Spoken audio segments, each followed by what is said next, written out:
Ladies and gentlemen, welcome back to another episode of Wrestling with Conversation. Now we got plenty of topics to go over before we cover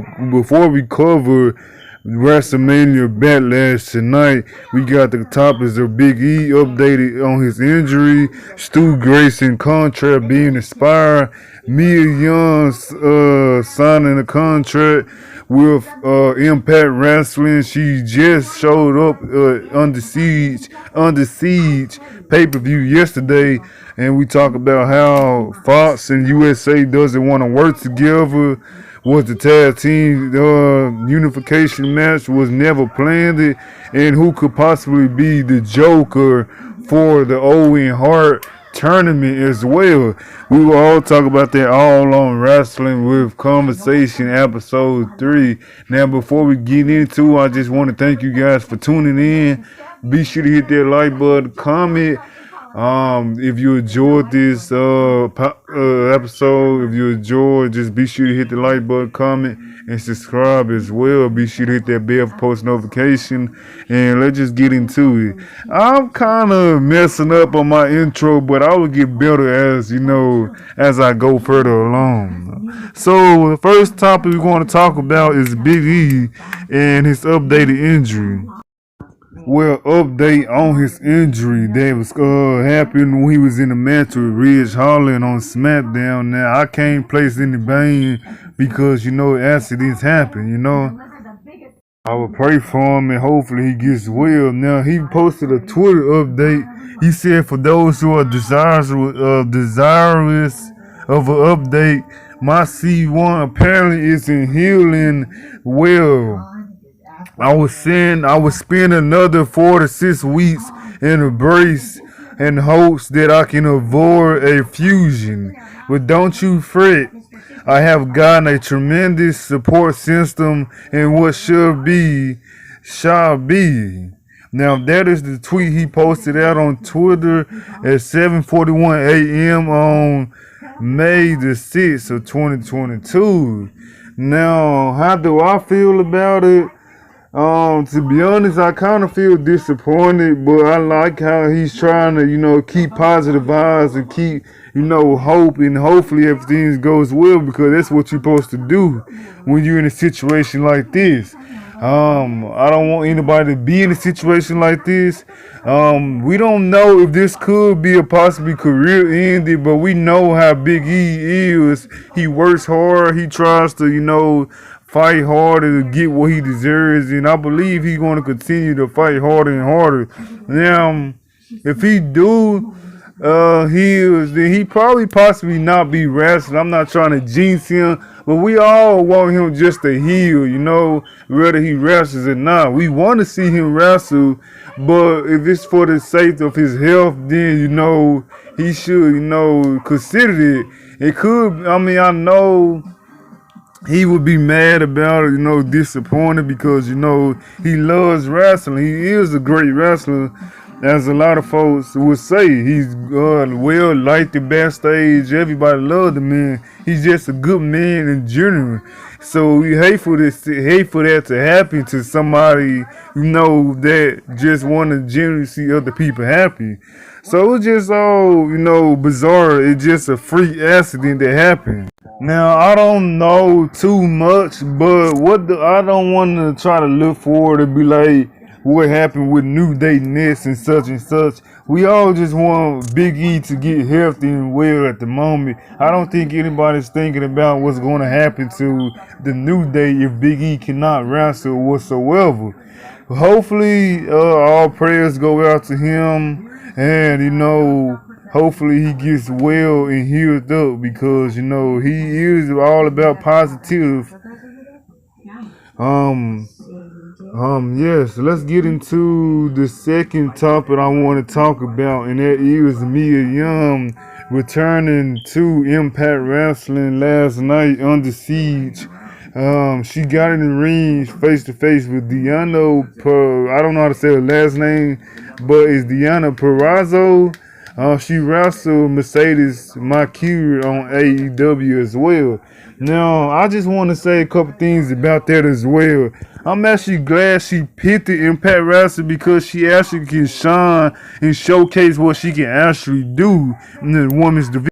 The Impact Wrestling Knockouts women's division. With that being said, I also want to see Dakota Kai come and join Mia Yim in the Knockouts division as well, because I feel like she can showcase as well what she can do in Impact Wrestling. Now, not a lot of folks are fans of Impact Wrestling, but that's okay. Not everybody has to like everything somebody else like or what I like. That's fine. But, you know, I don't know what happens backstage in Impact Wrestling whatsoever. All I know is what I see on TV, and that they have a good women's division. They have a good developing storyline. Nobody's promotion is perfect, but Impact Wrestling does have the better women's division at the moment. So with that being said, hopefully Dakota Kai makes the right choice and join Impact Wrestling. Now, I'm not her, personal, advisor what she do. I just like to see her in Impact Wrestling. But that is all I have to say about Mia Yim. Good luck to her, and hopefully she shows off in what she can do in Impact. Now let's get to Stu Grayson. Now, he is one of my favorites. I'm glad. The only thing I can say about AEW is I'm glad that they did introduce him to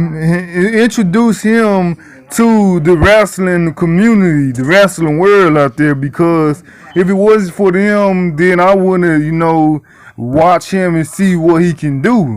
Showcasing his talent, whenever he's in the ring, he goes off, he shows you what he's made of, what he's capable of, what he can do as a singles competitor, what he can do as a tag team competitor.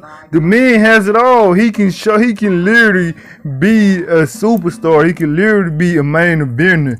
I'm just surprised I'm really disappointed that Mr. Tony Khan actually didn't see that in him, or didn't actually see much in Dark Order. I mean, if you didn't see much in Dark Order, then why not go all in with Stu Grayson and Eva Uno? As you can see that they was an incredible tag team together. I mean, think about all the matches they could have had in AEW. And a lot of folks gonna tell me that, they just jobbers or whatever. It's all about the bookings. Nobody can be a jobber unless they are booked to be a jobber. People don't understand that when somebody goes on TV and get booked like that, that doesn't legit make them, that their career, they has been a job all their life. It's all about booking. And it's sad to see Stu Grayson go, because I actually feel like, he got it. And I'm going to say, it's kind of disappointing. Tony Khan, AEW, they fumbled the bed on Stu Grayson. They fumbled the bed on Eva Uno together as a tag team, and they fumbled the bed on Dark Order as well. Now, if they didn't have no legit plans for Dark Order, then why did they continue on? I'm not trying to say anything, but I feel like they kept them on TV for a little bit just to pay respect to Brody Lee. Please don't mess up my words.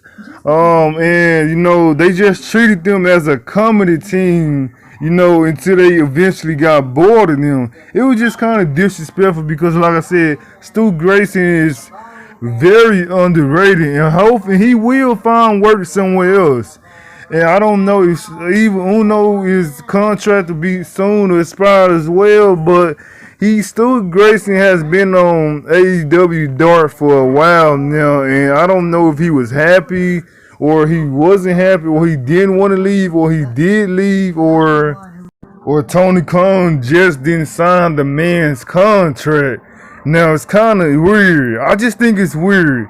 But let's read this tweet that he posted out.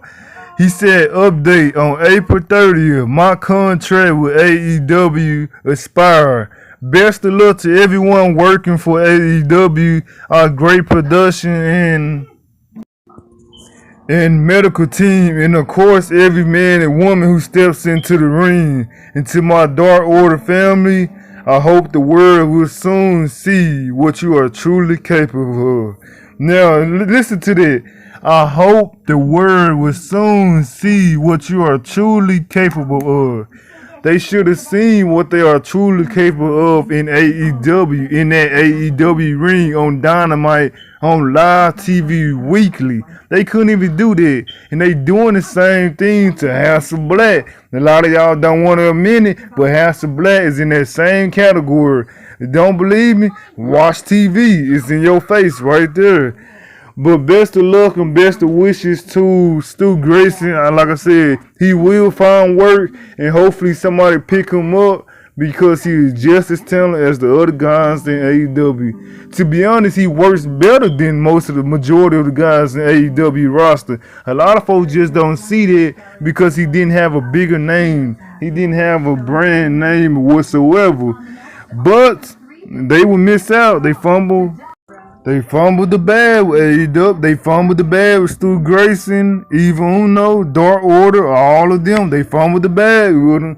But that is basically what I have to say about Stu Grayson. Again, he is one of my favorite current superstars at the moment, and I just want to say, you will find work, and best of luck out there. Good luck, man. If you, I'm gonna support you on your next path for career choice, whatever you take, whether it's wrestling or something else. I will be supporting you, man. Good luck out there, and stay the same, don't change, and keep grinding and doing what you're doing, and that is using your talents, man. AEW, the Owen Hart men's tournament has officially been confirmed. We got Ray Phoenix versus Kyle O'Reilly, Jeff Hardy versus Darby Allin, Adam Cole versus Dax Hardwood, and Samoa Joe versus the Joker. Now, a lot of folks has been predicting who might be the Joker, or who might actually, be the one to face Samoa Joe in this Owen Hart tournament. Now, I actually have about 3 or 4 predictions that might be the case. Now, as far as the Owen Hart men's tournament go, I am interested in this little tournament they got going on. I did say why they didn't put more people in this tournament, but then I realized maybe they trying to do it before, double or nothing, so it won't be overshadowed and such and such. I don't know, maybe just a little something that wasn't actually planned or whatever. I'm not really going too much into that. My predictions for this Owen Hart tournament is, I got Ray Phoenix going over Kyle O'Reilly. I got Darby Allin beating Jeff Hardy. Adam Cole might, it's kind of interesting. Well, this actually is an unpredictable Owen Hart tournament. That's the first time AEW has been unpredictable, in my opinion. This tournament might be the unpredictable thing, the most unpredictable thing I've seen in AEW. But let's just get to this mystery Joker. Now, my first prediction is, now listen, don't hate me, I'm not a fan of this guy. Sammy Guevara, they could do a bit swerve and swerve everybody, having him come out, getting that little major heel heat. But he did say he didn't want to be a heel. So maybe I'm just thinking outside the box. Maybe it's actually not going to be Sammy Guevara. And maybe I'm just, maybe I'm just trying to trick myself and thinking that he gonna come out, but eventually he would not come out. So I don't know. maybe I was just, fooling myself and thinking it. But my next prediction, Miro, aka Russo from WWE. Now, the last time we seen Miro on AEW is, I believe, his feud with his feud with Eddie Kingston. I believe he got injured, and I don't know if he's healed well or he's already healed up, waiting for a storyline or waiting for a spot for him. He was an incredible TNT championship. Now, if Miro do become the Joker and go against Samoa and Joe, now who will win between these two? Can Miro afford a loss at this point? Because he did lose. I believe he did beat Eddie Kingston. I'm not sure, but if he do, maybe they do like a little count out. But eventually somebody gonna have to win to be able to pass to the next round. Now Samoa Joe is the ROH Ring of Honor TV champion, so maybe they would be like, Miro can take a loss. Maybe he get distracted by somebody or such and such. But yeah, this could be an interesting matchup if Samoa Joe and Miro is the official confirmed match for the Owen Hart tournament. With that being said, there would be a big brawl between these two. It could be a bust or it could be a dud. Now, my next prediction, like I said, you don't know who will win between these two. My predictions are unpredictable as well because we don't know who the winner could be, and that is Cesaro. Now, Cesaro making his debut against Samoa Joe. Samoa Joe. Now, do you really want Cesaro to actually lose in his debut match against Samoa Joe? Now, they could put on a classic match. They could go all out and probably go 20 plus minutes and have a banger pro wrestling match. But do you really want Cesaro to lose in his debut match? Now, there's one side, but like, it'll be alright. That's just one loss in his debut. But you want to make a first impression to the casual fans and to those, of course, hardcore fans that agree with anything Tony Khan say or disagree with anything he disagree with. I just feel like now that I think about it as I was writing my notes, do you really want Cesaro to lose his debut match? Do you want Miro to lose his return back AEW Dynamite? I actually would prefer Miro and Samoa Joe than Miro and Cesaro, because I feel like Cesaro should not lose his debut match. And now Miro, he did lose to Sammy Guevara, so maybe another loss won't actually hurt him, then it will hurt Cesaro. So with that being said, I would actually go with Miro being the mystery Joker for the matchup with Samoa Joe in the Owen Hart tournament, just to protect Cesaro debut match on AEW Dynamite. With that being said, that is all I have for the predictions. Actually, I've been hearing rumors that people said that Johnny Gargano is actually another one that they predicting to be the Joker against Samoa Joe. But like I said, it's another case of if you want them to lose, because it can't be, a screw up, because somebody has to win the match to advance to the next round. And Samoa Joe is the ROH TV champion. So, of course, they're not going to have the championship lose as well. So, it's kind of interesting to say the least. But I don't think Johnny Gargano is actually going to be the mystery Joker, as he got, family duties at the house as well. So, I think he did say he wanted to be at the house with his family for a bit before wrestling. So, I think it's either Cesaro, Miro, or Sammy Guevara, but hopefully it is Miro, just to protect Cesaro AEW Dynamite debut match. Now, that is my prediction for the Joker Owen Hart tournament. Now, to the Unification, the winner takes all tag team championship unification match. Now, it was canceled and replaced it by excuse me.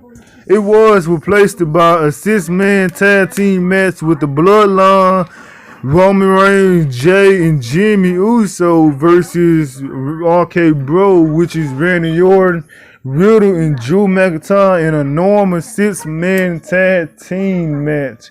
Now, a lot of folks complaining and saying maybe that WWE clickbaited them. Maybe this was the plan all along. Honestly, I don't know. I can assure you that WWE do have match cards subject to change under their cards. Now, with that being said, we got some news that about this unification match being canceled. Now, they did, let me pull it up. Okay, it says that Fox no longer wants crossover wrestlers from Monday Night Raw to show up on SmackDown. And USA Network wants exclusive champions and superstars on their show, meaning that they don't want Fox stars on Raw as well. Now, I always thought this might be a problem with the unification match as well, but it was always in the back of my head. I just didn't want to say something because I didn't want to sound negative or whatever. But Fox and USA don't want to work together is not surprising at all, because they did pay them billions of dollars, for that show. Now, with that being said, would WWE listen to these people, because they are paying them, and WWE do want to keep their shows on each network? Now, what will be the plan for Roman Reigns? Will he drop both championships? Will he lose it to Drew and somebody else, such as Cody Rhodes? Now, if he do have to drop both belts, I was thinking maybe they were saving it for a bigger stage at SummerSlam, but I don't know if that's the case. If it is the case, then they probably gonna have Roman Reigns drop the Universal Champion to Drew McIntyre, and possibly the WWE Champion might be a tournament, or he might just drop it to Cody Rhodes. Now, that is interesting to say the least. Was the 6-man tag plan all along? I don't know for sure. But one thing I can tell you is that WWE got their backs against the wall, because they built up Roman as this, as this tribal chief, as the head of the table, as this, as he's in God mode or whatever, right? And, they built him up to go against The Rock. And now what if USA and Fox wants these suggestions right now? What if they want it, next week after Backlash? Is WWE gonna have to be for? Is WWE gonna have to force their hands and have Roman Reigns drop one of the belts just so Fox and USA can be happy? I mean, what is really the case here? We just don't know. But that is officially your Wrestling with Conversation episode 3. If you enjoyed this episode, be sure to hit that like button.